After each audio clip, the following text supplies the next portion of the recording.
Hello students, welcome to GNV Learning Portal. Staff Selection Commission Combined Graduate Level Examination లో Quantitative Aptitude సంబంధించి previous year question solve చేద్దాం. sin cube a minus cos cube a by sin a minus cos a అన్నాడు.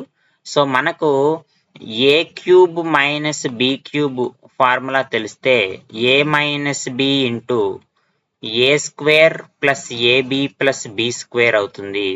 So ఇక్కడ a place లో sin a ఉంది, b plus లో cos a ఉంది.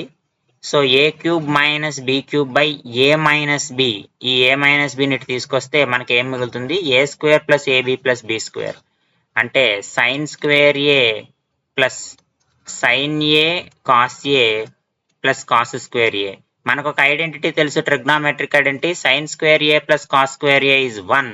So 1 plus sine a cos a అవుతుంది. 1 plus sine a cos a ఎక్కడ ఉంది? Option A. కాబట్టి ఆప్షన్ ఏ కరెక్ట్ ఆన్సర్ అవుతుంది.